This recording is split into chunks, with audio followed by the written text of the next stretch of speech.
آپ کے بورڈ کے امتحان میں کل 15 MCQs آتے ہیں۔ نمبر 1، تھوڑا بڑا کر کے لکھ دیتا ہوں تاکہ آپ کو کلیئر نظر آئے۔ سفید اس کا، سیاہ اس کا، نفس نفس ہے گواہ اس کا، جو شعلہ جاں جلا رہا ہے بجھا رہا ہے وہی خدا ہے۔ اس شعر میں کون سی صفت استعمال ہوئی ہے؟ صنعت تلمیذ، صنعت لف و نشر، صنعت تکرار یا صنعت حسن تعلیل؟ اس شعر میں سفید اور سیاہ کا ذکر ہے۔ اسے صنعت تضاد بھی کہا جا سکتا ہے کیونکہ سفید اور سیاہ ایک دوسرے کی ضد ہیں، لیکن آپشنز میں یہ موجود نہیں ہے، لہذا یہ تو نہیں ہے۔ جبکہ نفس نفس ریپیٹ ہوا ہے، جس کو ہم اردو میں تکرار کہتے ہیں، اس لیے صنعت تکرار ہی صحیح آپشن ہے۔ ویسے اگر آپ نے صنعتوں کو جلدی سے ریوائز کرنا ہے تو اس ویڈیو کا لنک ڈسکرپشن میں دے رہا ہوں، آپ کو 15 منٹ میں تمام یاد ہو جائیں گی۔ نمبر 2، ہستی اپنی حباب کی سی ہے، یہ نمائش سراب کی سی ہے۔ اس شعر میں علم بیان کی کون سی خوبی استعمال ہوئی ہے؟ تشبیہ، کنایہ، استعارہ یا مجاز مرسل؟ اس شعر میں زندگی، ہستی کو حباب یعنی بلبلے سے اور نمائش یعنی دنیا کی رونق کو سراب سے تشبیہ دی گئی ہے۔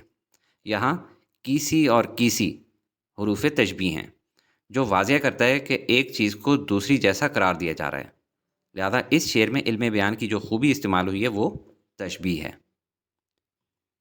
نمبر 3، ناصر اس دیار میں کتنا اجنبی ہے تو۔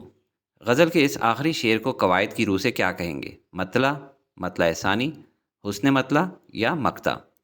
غزل کا وہ آخری شعر جس میں شاعر اپنا تخلص، جیسے یہاں ناصر استعمال کرتا ہے، اسے مقطع کہتے ہیں۔ اگر تخلص نہ ہوتا تو یہ صرف آخری شعر کہلاتا، لہذا اس شعر کو قواعد کی روح سے مقطع کہتے ہیں۔ لفظ مقطع قطع سے نکلا ہے، جیسے قطع تعلق کرنا یعنی کہ دی اینڈ۔ نمبر 4، ایسی نظم کو حیت کے اعتبار سے کیا کہیں گے جس کے ہر بند میں 6 مصرے ہوں؟ مخمس 5 مصروں والی نظم ہوتی ہے۔ یہ یاد رکھنا بھی آسان ہے کیونکہ مخمس میں لفظ خمسہ چھپا ہوا ہے، اور آپ نے سن رکھا ہوگا حواس خمسہ یعنی 5 سینسز۔ مسدس 6 مصروں والی نظم ہوتی ہے۔ عربی لفظ سدس سے نکلا ہے جس کے معنی 6 کے ہیں۔ ان کو یاد رکھنے کے لیے یہ ٹیبل یاد رکھیں۔ مثلث 3 کو کہتے ہیں، اردو میں تکون کو بھی کہتے ہیں۔ مربع 4 کو، اسی سے لفظ رباعی بھی نکلا ہے۔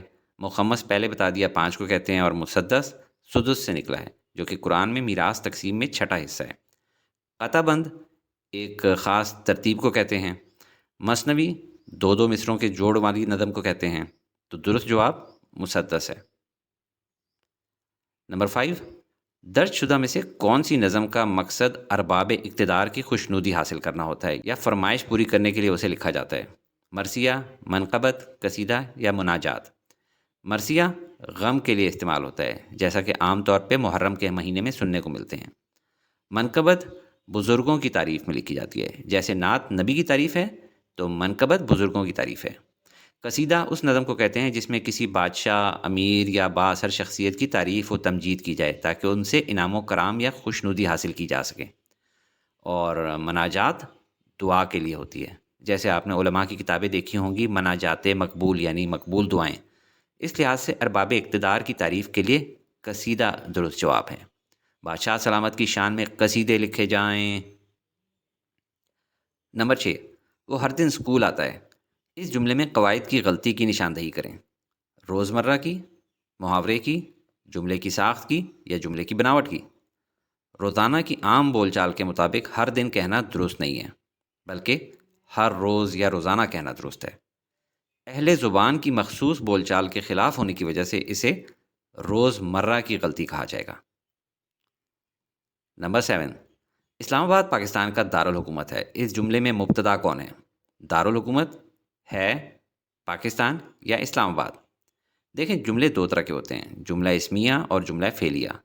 جملہ فعلیہ میں کوئی جسمانی حرکت یا فزیکل ایکشن ہوتا ہے، جبکہ جملہ اسمیہ میں ایسا کوئی ایکشن یا حرکت نہیں ہو رہی ہوتی۔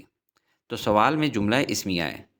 جملہ اسمیہ کے 3 حصے ہوتے ہیں: مبتدا جس کے بارے میں بات کی جائے، اور خبر کہ جو بات کی جا رہی ہے، اور ایک فعل ناقص بھی ہوتا ہے، ہیلپنگ ورب، جو جملے کو مکمل کرے۔ پوچھے گئے سوال میں اسلام آباد مبتدا ہے، اس کے بارے میں بات ہو رہی ہے کہ اسلام آباد پاکستان کا دارالحکومت ہے، اس لیے اسلام آباد مبتدا ہے، یہی کریکٹ چوائس ہے۔ نمبر 8، درج شدہ میں جملہ فعلیہ کی نشاندہی کریں۔ آپ کون ہیں؟ آمنہ نے پڑھا۔ آج سخت گرمی ہے، کیا آپ ناراض ہیں؟ جملہ فعلیہ وہ ہوتا ہے جس میں کوئی فعل، کام یا جسمانی حرکت پائی جائے۔ پڑھنا ایک باقاعدہ فعل ہے، اس لیے آمنہ نے پڑھا جملہ فعلیہ ہے، جبکہ باقی جملے آپ کون ہیں، آج سخت گرمی ہے جملہ اسمیہ کی مثالیں ہیں، اور کیا آپ ناراض ہیں جملہ استفہامیہ ہے، اس میں سوال پوچھا جا رہا ہے۔ نمبر 9، الفاظ کی ساخت، وضع یا بناوٹ جملے کے اجزائے ترکیبی کا تجزیہ یا جملے کے ہر لفظ کی قواعدی حیثیت کا تعین کرنا کیا کہلاتا ہے؟ روزمرہ محاورہ، ضرب الامثال محاورات، تراکیب لفظی یا تذکیر و تانیث۔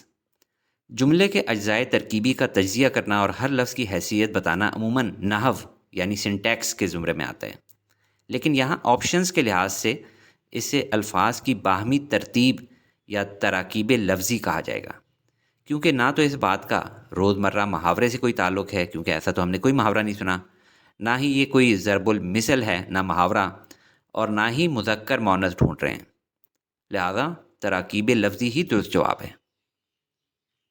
نمبر 10، درج شدہ میں سے متضاد الفاظ کی جوڑی کون سی ہے؟ بیمار تندرست، روشنی اجالا، ہوا دوا یا پھر پر۔ متضاد الفاظ وہ ہوتے ہیں جو ایک دوسرے کی ضد ہوں، یعنی اپوزٹ۔ بیمار کی ضد تندرست ہے، لہٰذا یہی درست جواب ہے۔ روشن اجالا مترادف ہیں، یعنی سملر الفاظ ہیں، ہم معنی۔ ہوا دوا کا تعلق ہی نہیں ہے، اور پھر پر میں تو صرف زیر اور پیش تبدیل کیے گئے ہیں۔ نمبر 11، کامران نے عائشہ کو آواز دی۔ اس جملے میں حرف کون سے ہیں؟ کامران عائشہ، نے کو آواز دی، یا عائشہ آواز؟ اس سوال کو حل کرنے کے لیے آپ کو حرف کی تعریف یعنی ڈیفینیشن آنی چاہیے۔ وہ الفاظ جو اکیلے کوئی معنی نہیں دیتے بلکہ اسم اور فعل کو ملانے کا کام کرتے ہیں، حرف کہلاتے ہیں۔ اس جملے میں نے اور کو حروف ہیں، کیونکہ ان کا کوئی معنی علیحدہ نہیں ہے، جبکہ کامران اور عائشہ نام ہیں، اسم ہیں، آواز دینا ایک فعل ہے، عمل ہے، لہذا نے اور کو یہی درست جواب ہے۔ نمبر 12، کسی وجہ یا سبب کو ظاہر کرنے والے حروف، حروف علت، حروف اضراب، حروف تردید یا حروف عطف۔ اس میں پہلا آپشن ہی ٹھیک لگ رہا ہے، حروف علت۔ علت کے معنی ہی وجہ کے ہیں، وہ حروف جو کسی کام کی وجہ بتانے کے لیے استعمال ہوں، جیسے کیونکہ، اس لیے، تاکہ۔ باقی آپشنز کیوں غلط ہیں یہ بھی سمجھ لیں۔ اضراب لفظ ضرب سے ہی نکلا ہے، اس کے معنی ہیں پہلی بات سے رجوع کرنا یا پلٹنا۔ یہ وہ حروف ہیں جو پہلے کہی گئی بات میں ترمیم کرنے یا اسے بدل کر دوسری بات واضح کرنے کے لیے آئیں، جیسے کہ بلکہ، پر، لیکن۔ مثال کے طور پہ، میں نے اسے مارا نہیں بلکہ سمجھایا تھا۔ یہ غلط آپشن اس لیے ہے کہ یہ ریزن، وجہ نہیں بتاتے بلکہ صرف بات کا رخ موڑتے ہیں۔ لغت میں اضراب کا مطلب ہے کسی چیز کو ٹھوکر مار کر اس سے منہ موڑ لینا، یا ایک خیال کو چھوڑ کر دوسرے کی طرف لپکنا۔ اردو قواعد میں جب ہم حروف اضراب استعمال کرتے ہیں تو گویا ہم اپنی پہلی بات پر قلم مار دیتے ہیں، یعنی اسے منسوخ کر دیتے ہیں، اس پہ ضرب لگا دیتے ہیں، اور اس کی جگہ ایک نئی یا بہتر بات لاتے ہیں۔ حروف تردید اس لیے غلط ہے کیونکہ تردید کا مطلب ہوتا ہے رد کرنا یا شک پیدا کرنا۔ مثال کے طور پہ، تم آؤ گے یا تمہارا بھائی، یا نہ اس نے کھایا نہ پیا۔ یہ شک یا انتخاب کے لیے ہوتے ہیں، وجہ بتانے کے لیے نہیں۔ اور حروف عطف کیوں غلط ہے؟ عطف کا مطلب ہے جوڑنا یا مڑنا۔ یہ دو اسموں یا دو جملوں کو آپس میں ملانے کا کام کرتے ہیں، جیسے قلم اور کتاب یا شام و سحر۔ یہ صرف جوڑنے کا کام کرتے ہیں، لنکنگ کرتے ہیں، وجہ نہیں بتاتے، لہذا یہ بھی غلط آپشن ہے۔ وجہ حروف علت ہی بتاتے ہیں۔ نمبر 13، خبردار، زنہار، دیکھنا۔ ان حروف کو قواعد کی روح سے کیا کہیں گے؟ حروف عطف، حروف تنبیہ، حروف اضافت یا حروف تہنیت؟ حروف عطف تو اس لیے نہیں ہے کہ وہ جوڑنے کا کام کرتا ہے، حروف تنبیہ ہی درست جواب ہے، کیونکہ وہ حروف جو کسی کو خبردار کرنے، ڈرانے یا چوکنا کرنے کے لیے بولے جائیں انہیں حروف تنبیہ کہا جاتا ہے، اور ان کی نشانی یہ ہوتی ہے کہ ان کے بعد ایکسکلیمیشن مارک لگا ہوتا ہے۔ نمبر 14، آمنہ کی گھڑی بہت خوب ہے۔ اس جملے میں تذکیر و تانیث کی کس لفظ سے نشاندہی ہو رہی ہے؟ خوب، بہت، کی یا ہے؟ تذکیر و تانیث سے مراد ہے مذکر مؤنث۔ دیکھیں جب بھی ایسا سوال آئے تو آپ آسانی کے لیے کا کی والے لفظ کو بدل کر دیکھ لیں۔ یہاں ہم لکھ کر دیکھتے ہیں آمنہ کا گھڑی بہت خوب ہے، تو بڑا صاف نظر آ گیا کہ گھڑی مؤنث ہے اور اس کا پتہ ہمیں کی کے لفظ سے ہو رہا ہے، یعنی تذکیر و تانیث کے لیے کا کی کے جیسے الفاظ استعمال ہوتے ہیں۔ 15 درج شدہ میں سے کن الفاظ کے ساتھ سابقے استعمال ہوئے ہیں؟ کھانا پینا، سونا جاگنا، دعا سلام، علیک سلیک، ضرورت مند، قلم کار، لاوارث، باادب۔ سابقے لفظ سابقہ سے نکلا ہے، یعنی جو پہلے گزر گیا۔ انگریزی میں اس کو پریفکس کہتے ہیں۔ کھانا پینا، سونا جاگنا یہ مرکب الفاظ متضاد جوڑے ہیں، ان میں کوئی سابقہ نہیں۔ دعا سلام، علیک سلیک یہ بھی مرکب الفاظ ہیں، یعنی مکسچر کمبینیشن آف 2 اور مور دین 2 words.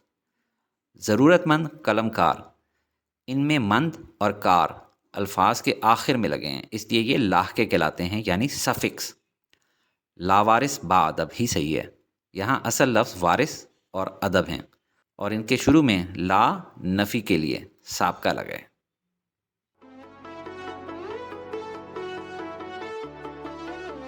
Study with me, a learning experience.